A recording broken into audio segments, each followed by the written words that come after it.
So thank you very much for the opportunity to present here at the CTS meeting. I would like to show you a little bit a glimpse of what we are currently developing at Berlin Heart. As you know, we are currently we have the EXCO pediatric system, a pulsatile paracorporeal system to support pediatric patients worldwide, and we have the implantable continuous flow in-core system. And based on this system, we are currently developing a new pump, implantable, miniaturized, which I would like to present today. So our idea was to transform clinical challenges we have today with continuous flow LVADs into product properties of the next generation pump. I would like to start with the achievements we made in our view today and the clinical challenges from our perspective, which are linked to the actual continuous flow pumps. And then I would like to show you a little bit the next generation implantable pump of Berlin Heart. So currently we are selling and implanting the in-core LVAD. We have nearly 700 implants worldwide, except in the US. So the in-core is CE approved but not FDA approved. It's a third generation full support axial flow pump with an active magnetic bearing, and it has quite useful diagnostic features which facilitate patient management. The pump is implanted via median sternotomy or lateral thoracotomy, and it can be implanted completely intrapericardially, so there's no pump pocket needed. There are several pump-specific advantages which we partially transform into the next generation pump I will present, which are, for example, the snapping connectors, which allow quick pump implantation and exchange. We have a very low pump thrombosis rate, between 0.5 and 1.1%. We have a silicon driveline at skin level, with the classic tunneling technique maintained, which dramatically seems to reduce the risk of exit site infection. Also, the pump incorporates some very interesting and useful software features, which are active suction protection, automatic speed control, and periodic opening of the aortic valve, which is guaranteed by a certain software mechanism I will show you. So first, the suction protection, which is incorporated into the in-core system.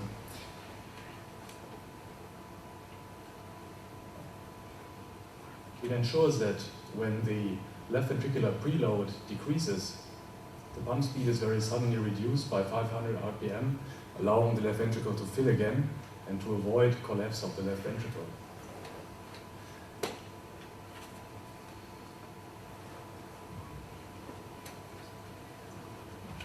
Secondly, we have some sort of automatic speed control, which adapts the pump speeds to the preload in the left ventricle, meaning that when the preload decreases, pump speed decreases also automatically, and when, as a result, the filling of the left ventricle increases again, the pump speed is also again increased.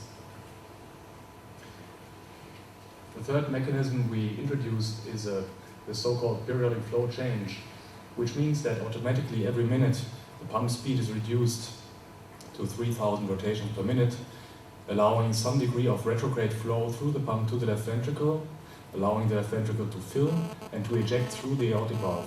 So this is like a software algorithm which automatically guarantees an aortic valve opening every minute at least 3 to 4 times. So in summary, these software features, they allow to some degree some preventive action on some side effects which can be caused by continuous flow LVADs. For example, aortic valve cusp fusion and aortic regurgitation, LV thrombus formation, AV cusp fusion and AV thrombosis, but also LV collapse and pump thrombosis.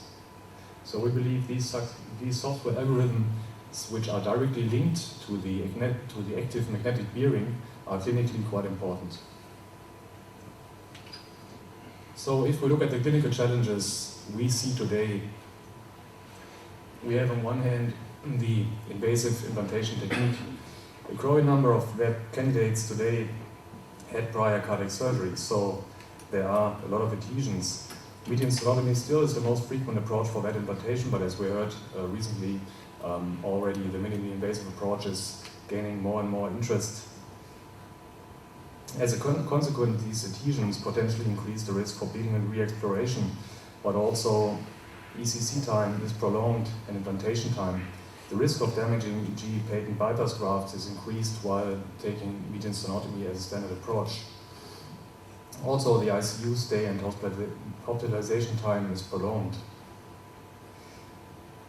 The second main issue we have today with VADs is the infection rate.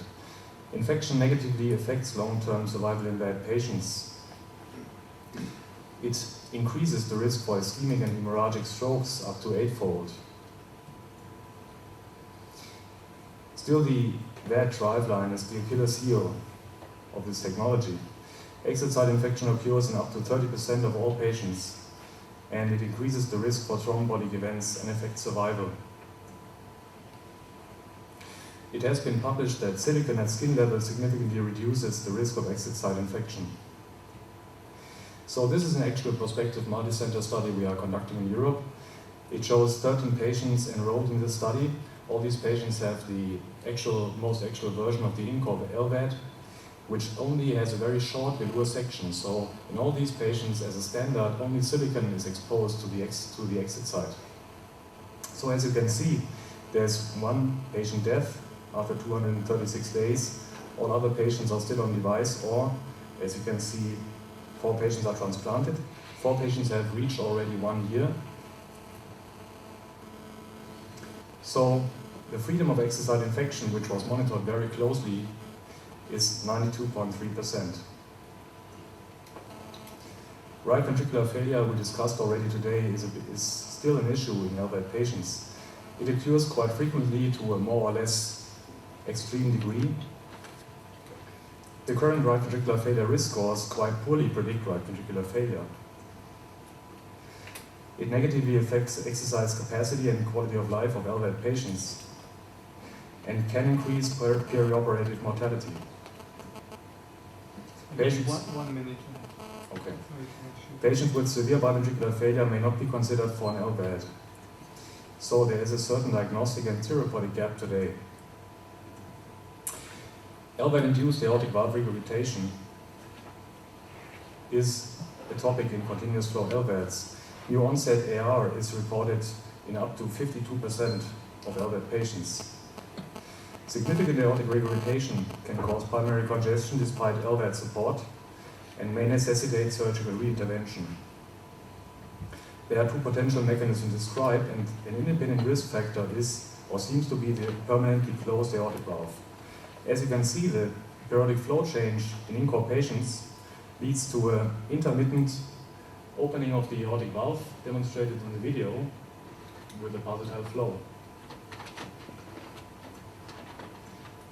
We see that an increasing number of small patients necessitates not only a bridge transplantation, but maybe also chronic therapy. So the ideal next generation pump should be able to support even small patients. So I'll go through this very quickly. This is on the right, the new pump we are currently developing. It's a full support axial flow pump with tangential outlet. It has an active magnetic bearing based on the INCOR bearing technology. The pump volume is more than 5 times less compared to INCOR, and it will feature a very short velour driveline enabling silicone at skin level. Because of the pump design, we are able to shorten the inflow cannula in order to facilitate placement in the right ventricle or the right atrium. Also, the pump is able to support, by just reducing or increasing the pump speed, even the pulmonary circulation. Also, it will feature the proven mechanism to allow the aortic valve to open regularly and potentially reducing the incidence of aortic valve cusp fusion. And also it will be suitable to implant smaller patients. So in summary, the new pump's efficiency and bearing stiffness is equal or superior to INCOR. The pump size allows minimally invasive sternum sparing implantation. The pump characteristics suits LVAD and BiVAD application, partial and full support, and support of small patients. And our initial animal testing confirmed in vitro results. Thank you very much.